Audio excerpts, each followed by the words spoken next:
Welcome back, Your Townians, to another episode of the Your Town podcast. The voice that you're having to listen to right now, it's me. It's Matt. And I'm Meg. Yeah, what's up, Meg? Hey. Welcome back to another episode of the Your Town podcast. Welcome. Are you excited to be here? I am. What are we talking about today? Should we tell them? You kind of picked this one out. We have 4 in queue, spoiler alert, and this is the one that we went with. Am I saying that? Do you want me to say it? Say whatever you want, yeah. The Baton Rouge serial killer. Yeah. There's a guy named Derek Todd Lee. They say you can't trust a man with 2 names. You definitely can't trust a man with 3 names, apparently. Not only are we excited to do this one, but potentially another state on the Your Town map. Check it out, yourtown.com. Put a lot of hard work into that and this, and I'm excited. Should we do the intro? Do it. Do it? Mm-hmm. All right, let's go.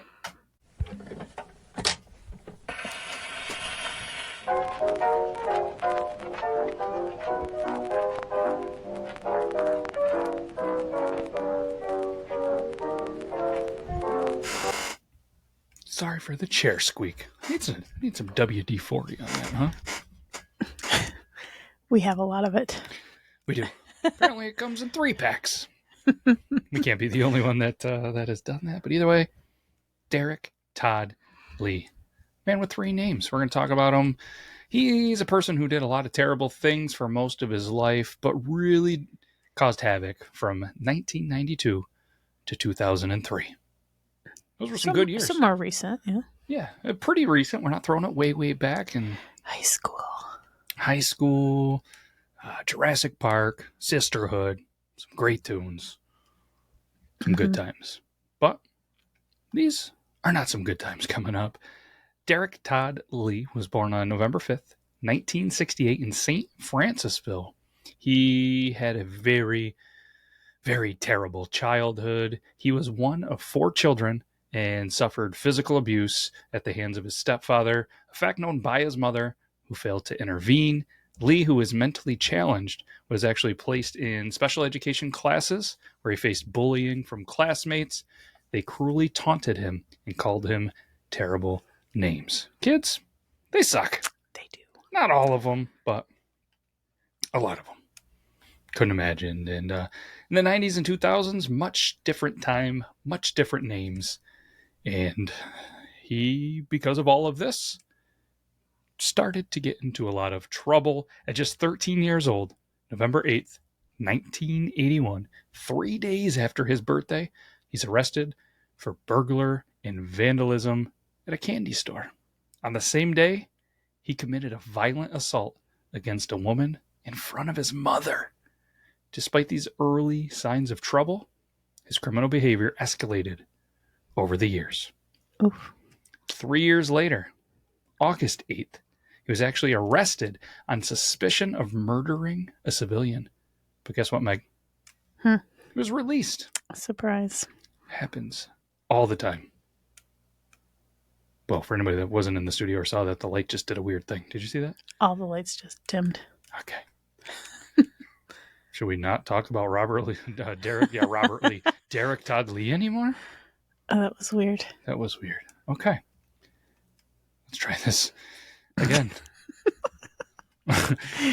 So if you're just listening to this, head on over to the Your Town YouTube and you can see the shock. We're going to leave this in. We're not going to edit it. When all of the lights did some weird things. So 3 years later, which puts us at 1984, August 8th, he was arrested on suspicion of murdering. He was let go. And then he attempted to defraud an insurance company by setting his car on fire. But his scheme appeared to have failed. July 2nd, 1988, he was arrested again. For those keeping track at home, that's what, 4? Mm-hmm. This time for attempting to rob another civilian. However, the charges were reduced and he was released shortly after. Later that year, he met Jacqueline Sims and they got married on August 17th. In Solitude, Louisiana. Sounds like a nice town. Does it? The name sounds nice. Seems like it's some foreshadowing because he's probably Gonna spend some time in solitude. Ta-da-cha. 3, their relationship, though, quickly went bad, and Lee started his violent behavior towards Sims, would slap her, threaten her, and even threaten the father with a gun. Her father with a gun. 1998, Derek Todd Lee reached a breaking point for reasons unknown, setting off a string of murders against women. His first victim was a 28-year-old Randy Mabrewer. I'm sorry to the family. But she vanished without a trace. Her body never recovered. Over the next 6 years, Lee claimed the lives of 6 more women.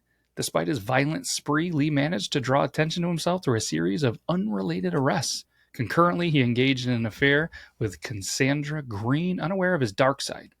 Lee's behavior escalated to threats of violence and actual physical harm towards Green, resulting in his arrest. Authorities, intrigued by the pattern of violence, dubbed the unidentified perpetrator, what is it, Meg? The Baton Rouge serial killer. Lee himself fell under suspicion for Randy's disappearance, leading to police surveillance. These methods were diverse, with each murder showcasing a different approach. And maybe that's why he wasn't caught. Usually, when you hear about stuff like that, they kind of have a pattern. It seems like, you know what I mean? They kind of do the same things.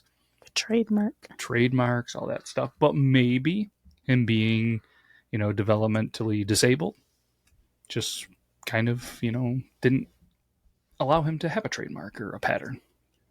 But maybe you'll hear more. Maybe you won't.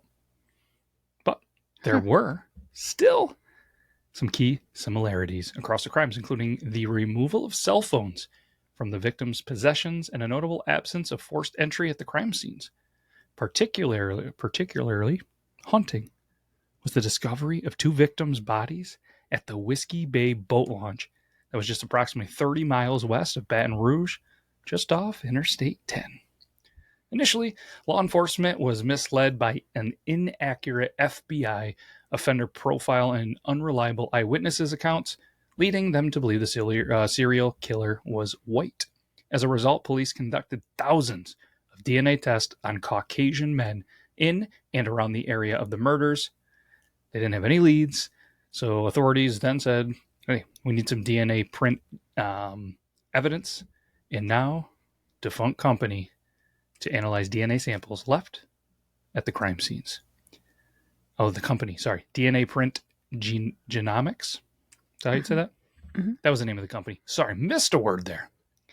So they go ahead, they analyze and revealed an ancestry profile suggesting the suspect was 85% African, shifting the focus of the investigation. That's wild at this time that they were able to have that kind of technology to come up with that kind of conclusion. That's wild.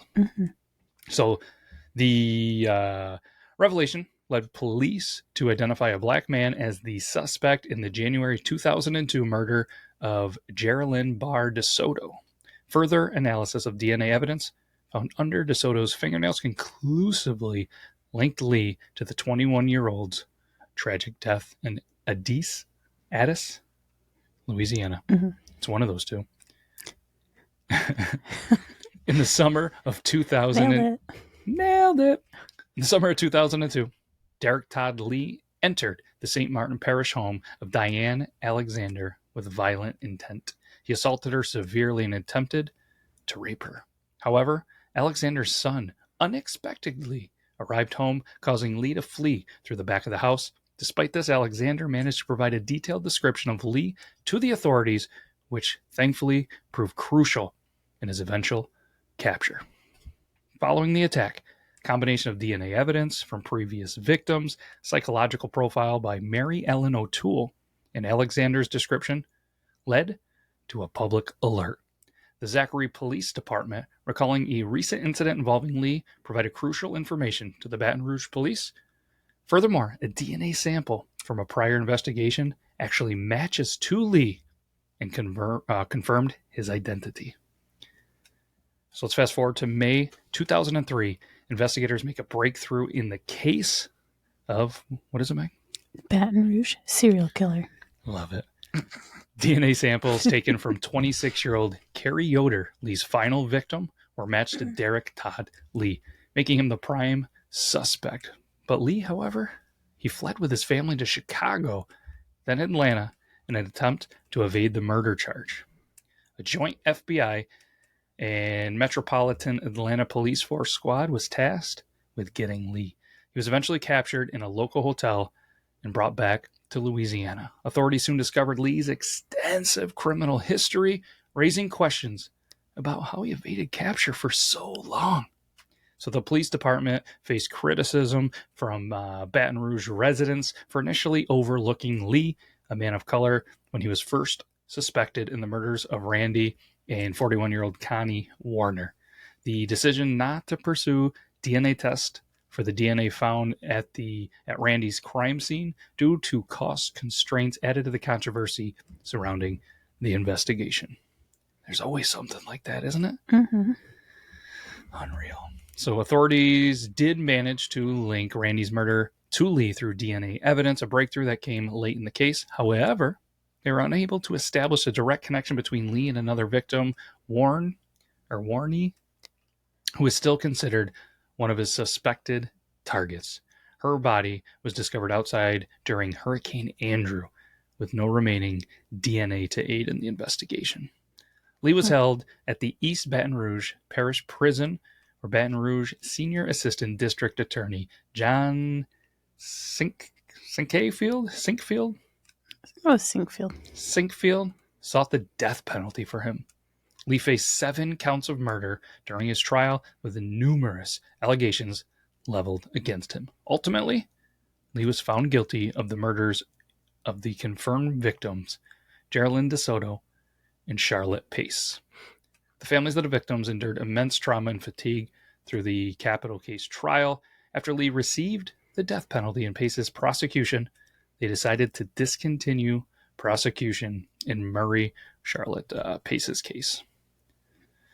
I mean, I guess you already get the death penalty. Unfortunately, the family doesn't get overly closure or that, thing. But at the end of the day, he's can't be convicted any worse than that. Right. The defense argued that Lee should be spared the death penalty due to his IQ, which was around 62. What's average, like 100? I'm going to say that seems right. Okay. They contended that his intellectual disability should exempt him from the capital punishment. However, the jury rejects it, citing Lee's ability to make adequate decisions in his past employment history, which included passing the truck driving license test in reading schematics. In December 2004, Lee was sentenced to death and placed on death row. While awaiting execution, Lee experienced heart-related issues that necessitated a pacemaker. He then passed away on January 21st, 2016, at an area hospital after being transported from the Louisiana State Penitentiary at Angola. Alexander's role in identifying Lee was pivotal in his arrest. She believed she was eligible for a reward offered by Lafayette Crime Stoppers Incorporated for information leading to Lee's capture. However, the organization claimed the reward had expired before Alexander's involvement. The reward they were offering was $100,000. 2006, Alexander sought legal representation to challenge the Lafayette Crime Stopper Incorporation's decision. Despite the efforts, the case ultimately favored the organization, leaving Alexander without the reward that they believed they deserved. I mean, if it wasn't for them, they wouldn't have got him, right? In the testimony. But the case had a lot of the media's attention, and John Walsh, the host of America's Most Wanted, added the Baton Rouge serial killer to his top 10 fugitives of 2002 at number 3. Lee was portrayed in an episode of the docudrama series Obsession, Dark Desires, which aired in March 2014 and centered on his stalking of surviving victim Colette Dwyer, whose tips to police about Todd were not fully followed up. Man, it's terrible. You really feel for those families and just unreal. But As always, we're going to tell you our sources and thank them. Thank you to Wikipedia. We love you, Wikipedia. Also, shout out to criminalminds.fandom.com, goodreads.com as well for the great article. And you can just kind of look up Lee Derek Todd for that information. We do have a quote. Want to read the quote? Oh, wait, hold up. We got some research coming in. Breaking news. So an average IQ is between 90 and 109. Just for scale. Nice. I was kind of right for once. Glad we were able to record and film the one time I was right. According to the old Google. Thanks, Google. You're the best. Who else is the best, Meg? We got a quote. You want to read it? Sure.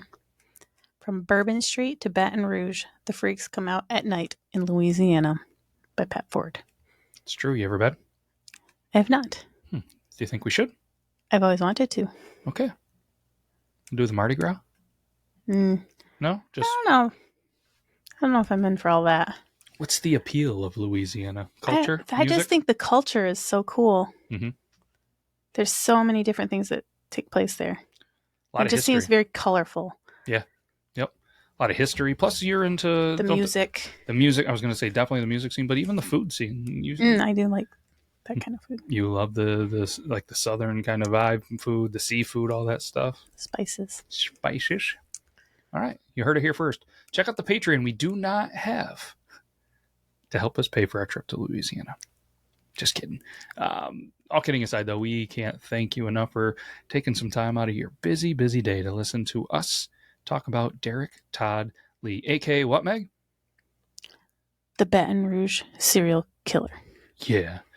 That's all we got. New state. Check it out, yoretown.com. And again, we can't thank you enough. That's all I got. You got anything else? No. All right, cool. Well, have a good rest of your day, rest of your week, rest of your month, rest of your year. We'll be back next week with another episode. Should we give them a sneak peek of what it's about? Why not? Cool. It's about something that happened in history.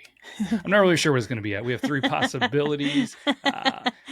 The episodes written are all true crime. So if you guys do like a little bit of the true crime stuff, let us know. But if there's a story, there's a town, there's something that you want us to talk about, please send us an email. Hit us up on social media. We'd love to dig into it and do that. And Zach, if you're listening, come back and write some episodes. That'd be cool. Call in. Do some episodes. What a cliffhanger. All right. We'll leave you on that. All right. Take care, everybody. We'll see you next week. Bye.